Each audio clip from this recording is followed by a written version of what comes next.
Get your trophy head on. That was the words of the manager at his press conference. What else was he saying? Let's have a look. The following announcement has been paid for by the Celtic World Order. Hi there, how we doing?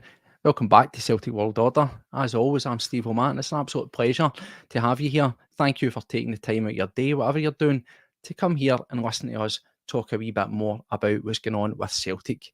So, as we get back down to the business end of the season and the remaining matches, our attentions all turn to the big match away at Dundee on Sunday. That, of course, meant as we got to the Friday, we got our standard press conferences. This time, not only were we treated to the manager, but we also got Nicholas Kuhn. What were they saying? Well, we'll get into that. But before we do, as we always say here on CWO, if you want to help the brand grow, if you like what you see, you like what you hear, then show us some support. It costs you nothing and it takes 2 seconds. If you're watching on YouTube, make sure that you hit the subscribe. That means every time we put out some content, you will be notified and you'll never miss a video. If you like it, you can give it a wee thumbs up. If you want to help us out more, share the video. It just helps get more reach, gets more fans in here to help support the channel and let it grow. You can also get in contact with us elsewhere on our socials. We're on X, and that's at CWPod1888. And if you're proper old school, then you can get yourself over to Facebook, and we're there at Celtic World Order Podcast. There we go. That's it. As we says, there was 2 press conferences. We get Nicholas Kuhn first, and then we get the manager. And it was pretty much a consistent message around about focus, around about concentrating on one game at a time, and ultimately getting ourselves over the line and securing the title. So we started off with Nicholas Kuhn. So what did we get out of Nicholas Kuhn? Well, it's pretty basic stuff, let's be honest. Players, they're not always known to be fantastic, are they, in front of the cameras? They never give you too much. Some have experience of doing it, and some it's like pulling teeth. Kuhn, it was something where in the middle, it was a wee bit of a mixed bag. It was pretty basic stuff for Nicholas Kuhn. He was asked the standard questions, nothing too probing about how things are in the camp, how the mood is, and what's going on in the mindset of the team. As you'd expect, the message all season has been fairly consistent, and he didn't divert away from the script, saying that the team are focusing on one game at a time, that they know what they need to do. They're looking at each individual game, treating it on its own merits, and they're working hard. He was asked a wee bit about himself, a wee bit about his own form and how he's found it settling in. Is he happy with his form? How does he think he's pushing on? Well, he was actually quite honest. He was quite candid. He says that he now feels a bit more physically fit. He feels stronger, and he feels that he can last longer in a game beyond 60 to 70 minutes, which in his head, which he said openly, was roughly where he started to feel that he was fading away.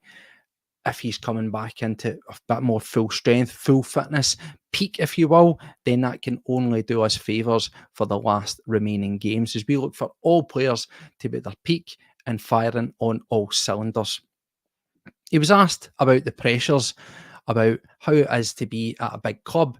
And I thought it was quite funny because they kind of gave him a wee bit of ego stroking by saying, you've been at previous big clubs before, so you'll have that mentality drilled into you.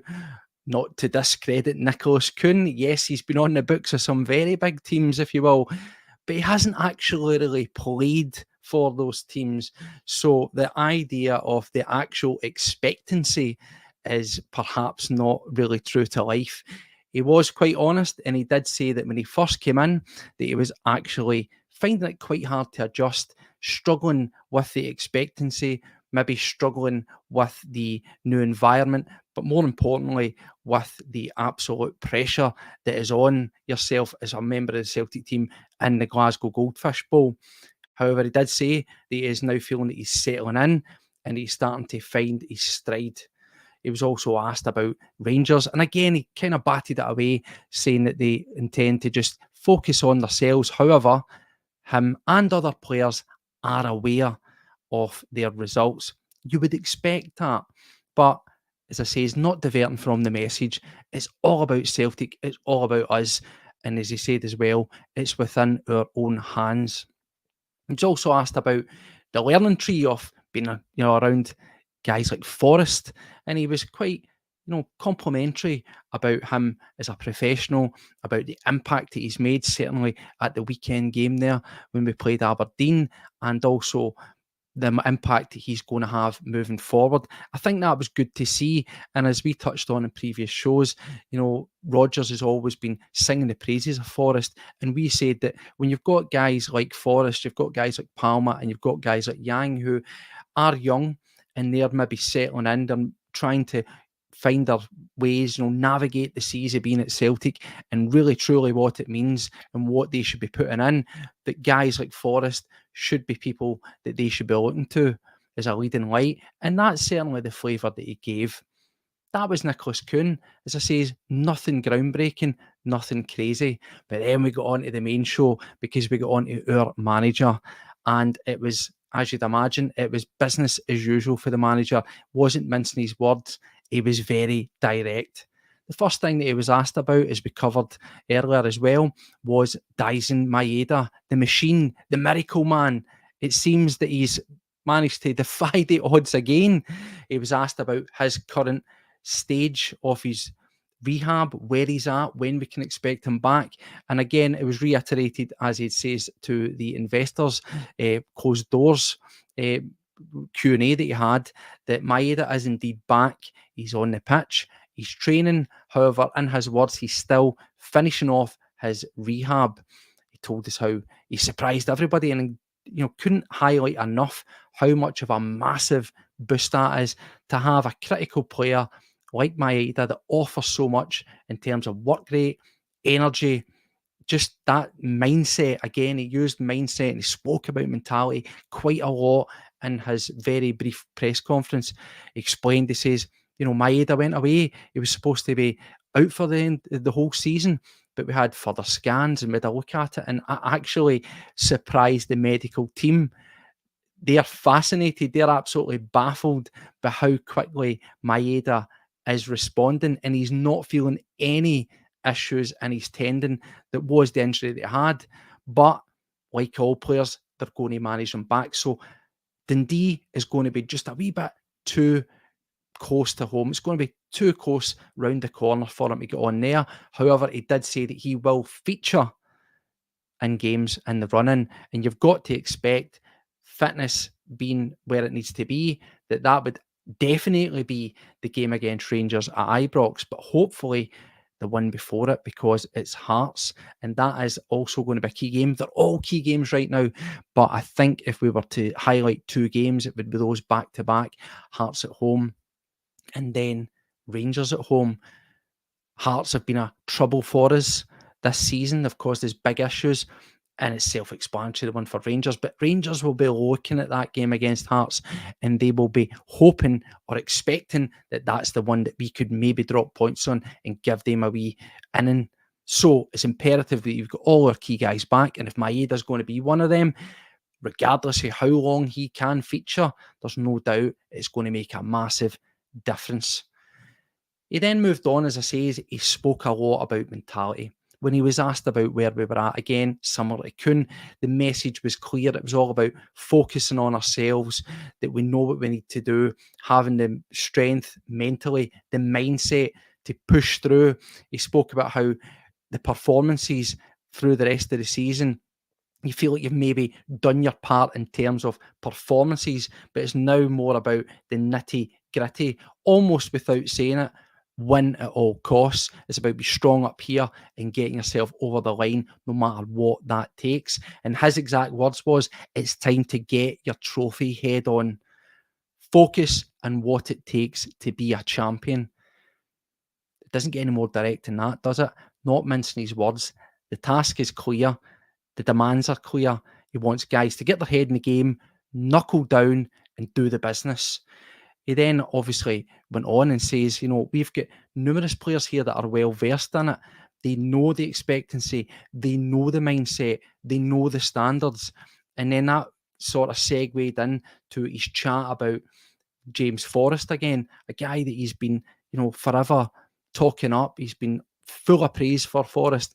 And he highlighted him as being one of those guys, along with the likes of McGregor, that know exactly what it takes and how important their contributions are going to be, not just on the pitch, but off the pitch, to make sure that everyone around them is in no doubt of the standards, the expectancy of not only the manager, the club, the board, but more importantly, us fans, to make sure that they do everything they can to get those results that are going to get us over the line and on to 3 in a row as far as trophies in the league go.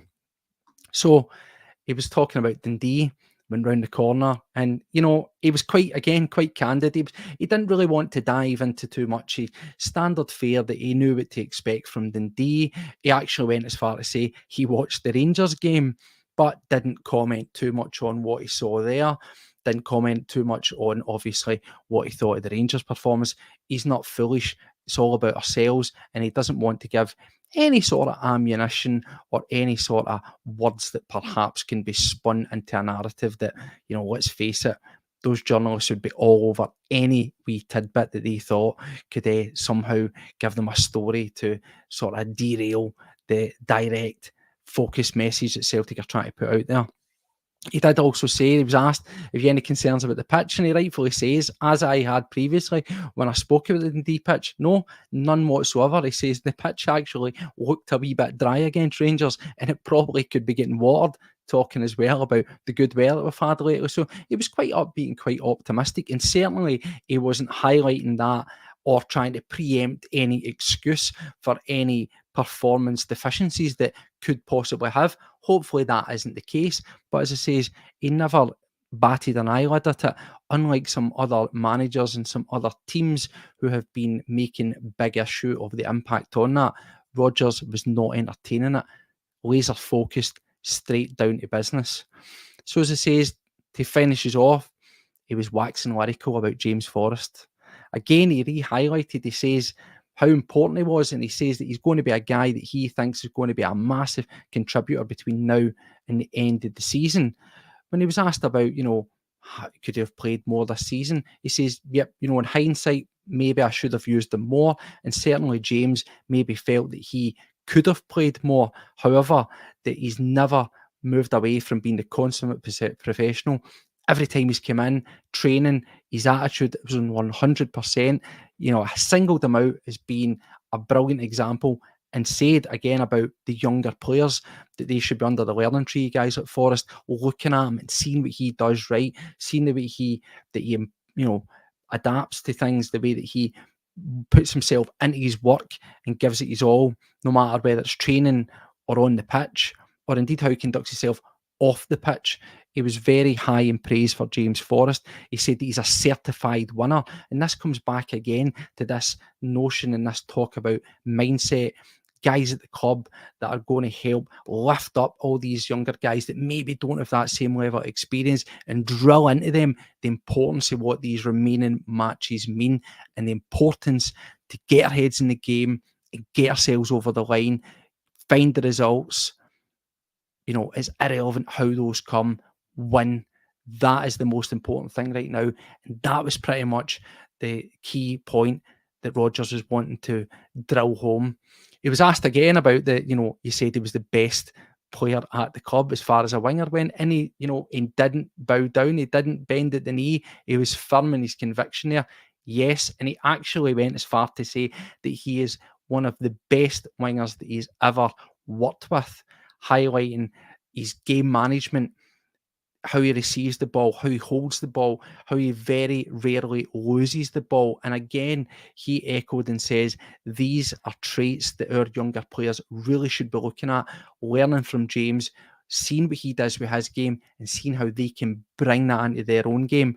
And again, saying he expects him to contribute, and thanked him for his contributions, not only the weekend, but he came on and made a massive impact, but in his short cameos, that he's also had some key contributions in prior to that as well. And he did say that although he's going to hopefully, or expects him to feature between now and the end of the season, he says that whether he's on the park or off the park, his influence will be massive. And that was us. We looked towards the game, and it wasn't a Brendan Rodgers press conference without a classic Brendan Rodgers quip, a wee joke to send us down the line when they were talking about the focus and talking about the penalties at the weekend and asking, what we should be doing. And he obviously says that the kit man, Stevie, he should know his place, and laughed that one off as well. So as this is a classic Brendan Rodgers moment in there, as always. There was just one wee last thing that he was asked, and that was around about the fitness of Callum McGregor. And again, no change to anything that we knew there already. He highlighted that Callum's not quite 100%. And some of us were maybe questioning, why did he get so long in the semi-final? Because he looked a wee bit off the place. Well, he said, we're trying to build him up. We're trying to build up minutes into his legs. It was 20 minutes here. It was 30 minutes there. It was 60 minutes there. And he also highlighted that he was actually, despite the mixed bag that we got against Rangers, he was very fortunate to even make it there. But his determination and his work rate got him into a position where he could at least feature. But he expects him between now and the end of the season to be built up, and he's nearing 100%. And again, as far as key players go, whether that's on the pitch with the skills that he has, but also up here in the mindset to push on, we need leaders and we need key players. We need your guys like Forrests. We need your guys like McGregor. We need them in the squad, in the matchday squad, and on the pitch. And ultimately, it looks as if we go into this game against Dundee in rude health with no issues. Maeda going to be the one omission just for the short time that it's going to be. However, we can expect him to be coming back into the team soon enough. So it doesn't get any better than that, does it? The manager's positive. The message is clear. Get your trophy head on. Get down to business. Get this one.